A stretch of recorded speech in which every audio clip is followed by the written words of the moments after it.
Justice for Kale! Kale deserved better! Justice for Kale! Kale deserved better! Finally!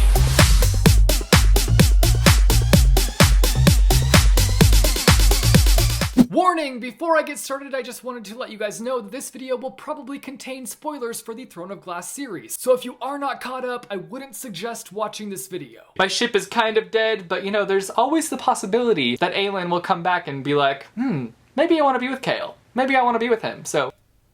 yeah, not happening. What up, reader fam? Today I am finally bringing you my Tower of Dawn review. I guess I should show the book now.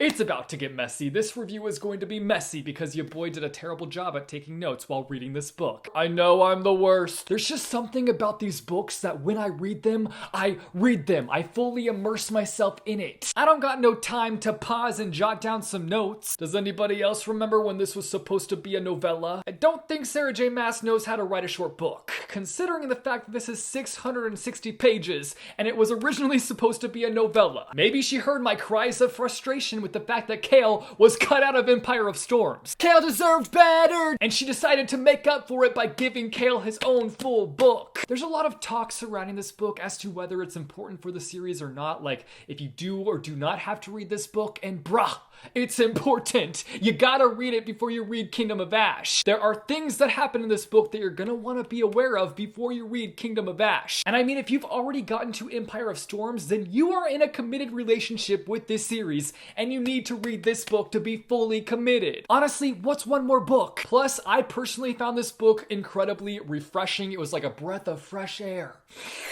Whatever that was apparently a breath of fresh air. And here's why this book is refreshing. 1, we only follow 4 characters. So going into this, it's not hard to keep track of who's kissing who's in a relationship with who. If you've read the series up to this point, then you know how it goes. It was really nice to kind of have a minimized cast in this book. Number 2, Kale gets the story that he deserves. If you hate Kale, then this might shift your perspective on him. And if you love Kale, then this will remind you why you love Kale. I'm gonna go ahead and apologize because I'm just gonna pronounce his name Kale throughout this whole video, even though it's like Kale.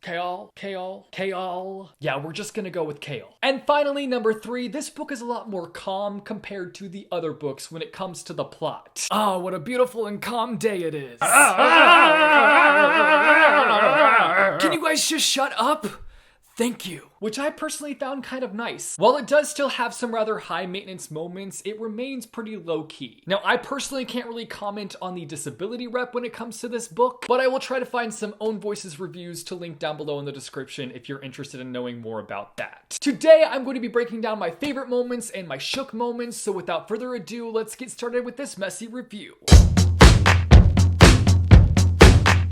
Number 1, the sinking of the Kale and Nezrin ship. Hallelujah. Hallelujah. They didn't even have a good ship name. It deserved to tank. Kale-Ezrin? Niall? No, but seriously, I never really had any issues with them being together. I was like, it's fine. If Kale's happy, it's fine. Alexa, play I'm Fine by BTS. I'll admit though, I never really felt the chemistry between the two. And it's clear that there wasn't much keeping them together with how easily they were like, bye. But really, they ditched each other so easily for other mates. They both just checked out of the relationship like it was nothing. Hey Kale, it's Sarah. I've been thinking, I kind of want you to be with Irene. Sounds good, boss. Number 2, the healing process. This might sound weird, but I loved all the healing scenes. I just found them to be written in such an interesting and captivating way. Those scenes to me were just like weirdly mesmerizing, even though it was kind of sad reading those scenes because it wasn't like it was happy-go-lucky. It was like they were in pain during the healing process, but I still found it so interesting reading about the darkness within Kale. Also, y'all, going into this, I didn't realize that we were reading about the healer from the Assassin's Blade. And when I made that connection, I went to my friend Jenna, who was like the queen of the Throne of Glass series. Like, she knows it up and down, backwards, frontwards, sideways. I don't know if she knows it sideways, but she knows it pretty well. And I was like, yo, did you know that Irene was from the Assassin's Blade? And she was like, bro, are you dumb? And I was like, yes. Yes, I am. Let me tell you guys, I love Irene. She jumped to the top of my Throne of Glass favorite characters list. I don't know where she lies on that list exactly, but she up there. Started from the bottom, now she here. Actually, no, she started from me not remembering her at all to here. I also just really liked how complicated her relationship with Kale was. She kind of goes into the process of working on him having this certain idea of who he is, even though that isn't who he is. She holds on to this bad memory of the soldiers killing her mother. Not just killing her mother, but brutally killing her mother. I also loved how obvious it was that they were gonna get together. There was honestly no question about it. Sarah's just like, if 2 + 2 = 4, then Irene plus Kale equals love. Number 3, the self-defense class. I don't know why, but this scene to me was just so funny. Not only did these girls show up to the class because it was a self-defense class, but also because they were Kale fangirls. Throughout the session, they're blushing and giggling. I think my favorite part was when they were asked, who wants to help Lord Westfall from his mount to his chair? And all their hands just shoot up. Number 4, when Irene pushed Hussar into the pool. I feel like there was just this build up for somebody to put Hussar into her place. I'll admit, I didn't think Irene was gonna be the person to do it, but she went off. And I'm glad she did, because somebody needed to be like, yo, snap out of it. I'm just really happy that Hussar's reaction was like, it's good to see you've grown a backbone, because I was low-key expecting a bloodbath. My last favorite moment was just Kale coming to the realization that he's not less because of the fact that he's injured. I think for me, that was the most powerful part of this book. Using the chair is not a punishment. It is not a prison, he said. It never was, and I am as much of a man in that chair or with that cane as I am standing on my feet. I guess you could say I'm coming down with the case of the feels. Yo, Irene, can you heal a brother? Now let's talk about my shook moments.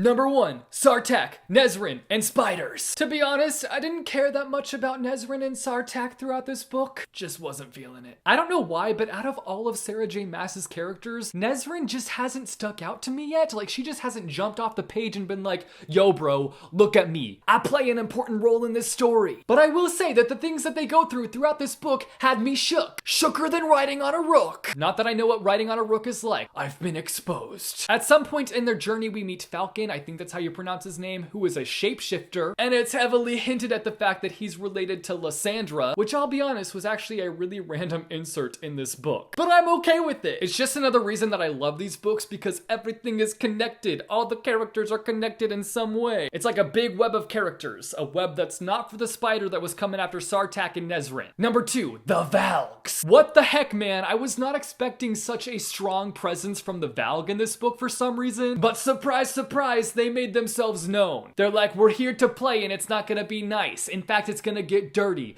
Blood will be shed. I think one of my biggest shook moments in regards to the Valg is that we learned that the freaking Fae originated in this area and they gave healers basically the ability to defeat Valg. What the actual what? Excuse me, what? What? That moment, you realize how big of a deal this actually is. Number 3 is the truth behind the royal daughter's death. Obviously, we knew something shady was going on here, but we didn't know exactly what it was. And when we learned the truth about how Duva was possessed, I was actually taken aback. I was not expecting that. And it was really sad when Irene had fully healed her and Duva had to kind of automatically just feel everything that she had done, even though it wasn't really her and she was possessed the whole time. Just like, think about that. Put yourself in her shoes and just imagine the weight of everything she felt in that moment. I can't even imagine it. I can't imagine how painful that must have been. Number 4, Kale and Irene being bound. Ho ho ho ho ho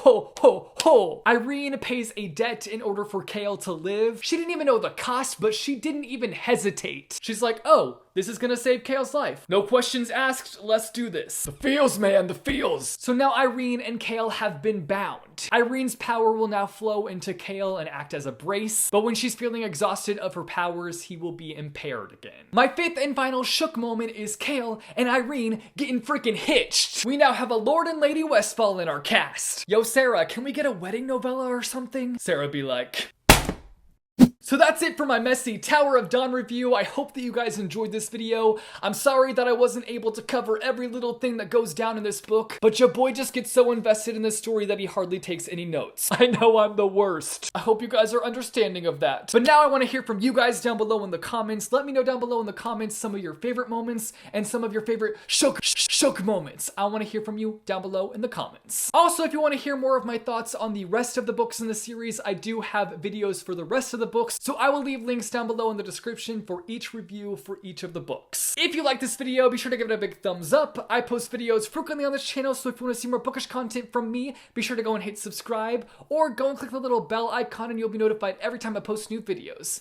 As always, thanks for watching, guys, and I will see you soon with a new video. Bye, chew.